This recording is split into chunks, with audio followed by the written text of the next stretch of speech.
తమ్ముడు నమస్తే. జూనియర్ ఎన్టీఆర్ రాజకీయాల్లోకి రావాలని చాలామంది అభిప్రాయపడుతున్నారు. నీ అభిప్రాయం ఏంది? ఇప్పుడు అప్పుడే అవసరం లేదు. మంచి పొజిషన్లో ఉన్నారు ఆయన. ఇప్పుడు అయితే అవసరం లేదు. చాలామంది మరి ఎక్కడ కనపడ్డా ఫ్యాన్స్ సీఎం సీఎం అని అరుస్తా ఉన్నారు, నినాదాలు చేస్తున్నారు.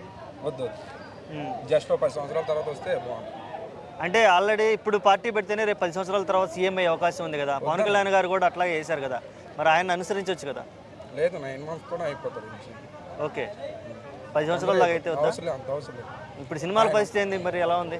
ఆయనకున్న స్టార్డం బట్టి తొందర అయిపోతుంది. ప్రజల్లో క్రేజ్ కనబడుతుంది. ఆయన కొత్త పార్టీ పెట్టాలా లేదంటే టీడీపీలో కంటిన్యూ అవ్వాలా? ఆయన ఏం చేసినా సరే తోపేనా? ఓకే, అసలు బాలకృష్ణ గారికి జూనియర్ ఎన్టీఆర్కి మధ్య ఏం జరిగింది? ఇద్దరు దూరంగా ఉంటున్నారు. అవి చెప్పలేమా? ఓకే, పోనీ వాళ్ళిద్దరు కలిసి ఎలా ఉంటుంది? కలవాలని కోరుకుంటున్నావా? మరో వార్ 2 అవుతుంది. మరో వార్ 2 అవుతుందా? ఓకే, ఇప్పుడు రాబోయే వార్ సినిమా గురించి ఏం చెప్పాలనుకుంటున్నాను? బాలీవుడ్లో చేస్తున్నారు జూనియర్ ఎన్టీఆర్ గారు, ఎలా ఉండే ఎక్స్పెక్టేషన్ ఉంది? ఇండియాలో నెంబర్ 1 వెళ్తాడన్న. ఇండియా నెంబర్ 1 స్టార్ అవుతాడు ఎన్టీఆర్. ఓకే, జై ఎన్టీఆర్. ఓకే, నెక్స్ట్ రాబోయే సినిమాల కోసం నువ్వు ఏమి ఎదురు చూస్తున్నావు? అంటే దేవరా 2 కోసమా లేదంటే ఎన్టీఆర్ డ్రాగన్ కోసం ఎదురు చూస్తున్నావు? ఎలా ఉండే అవకాశం ఉందనుకున్నా, ఏం ఎక్స్పెక్ట్ చేస్తున్నావు సినిమాలో? ఎక్స్పెక్ట్ చేసిన దానికన్నా ఎక్కువ చేస్తాడు అన్న ఎన్టీఆర్, అది మాత్రం పక్క. ఓకే, ఫ్యాన్స్కి ఎక్స్పెక్ట్ చేసిన దానికన్నా కొంచెం ఎక్కువ చేస్తారు, అది మాత్రం మేము గర్వపడాల్సిన విషయం ఫ్యాన్స్. ఓకే, యాక్చువల్గా డైరెక్టర్ ఎన్టీఆర్ ఇద్దరు ఫ్రెండ్స్, మామూలుగా పర్సనల్గా కూడా. ఆ బాండింగ్ అనేది స్క్రీన్ మీద ఇంకా ఎట్లా వచ్చే అవకాశం ఉంది? ప్రశాంత్ నీల్ గారిది ఫేవరెట్ అదే రైటింగ్ స్టోరీ.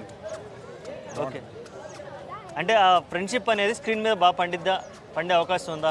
బ్లాక్ బస్టర్ అయింది. ఓకే, మరి ఈ మధ్య సినిమాలు కూడా లేట్గా వస్తున్నాయి జూనియర్ ఎన్టీఆర్ గారి, ఏమనుకుంటున్నావు? లేట్గా వచ్చినా సరే ఇటు కొడుతున్నాం కదా, లేట్గా వచ్చినా సరే. ఓకే, అదొక స్థాయిలో దేవరా ఫ్లాప్ అన్నారు, అదే కుళ్ళగొట్టింది. చాలు మా ఫ్యాన్స్కి అదే సంతోషం.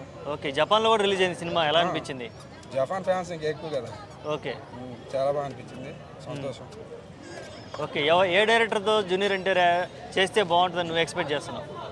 నేనా మళ్ళీ రాజమౌళి గారితో. ఓకే, ఆల్రెడీ మరి SSMB 29 ఇవన్నీ కొంచెం మహాభారతంలో ఒకవేళ జూనియర్ ఎన్టీఆర్కి ఒక క్యారెక్టర్ ఇవ్వాలంటే ఏ క్యారెక్టర్ బాగా సూట్ అయింది అనుకుంటున్నావు జూనియర్ ఎన్టీఆర్కి? అర్జునుడు. సూపర్. ఓకే, జూనియర్ ఎన్టీఆర్ ఫ్యాన్గా నువ్వేం చెప్పాలనుకున్నావు ఫ్యాన్స్కి కానీ జూనియర్ ఎన్టీఆర్ గారు కానీ? లవ్ యూ అన్న, జై ఎన్టీఆర్ అంతే. Thank you.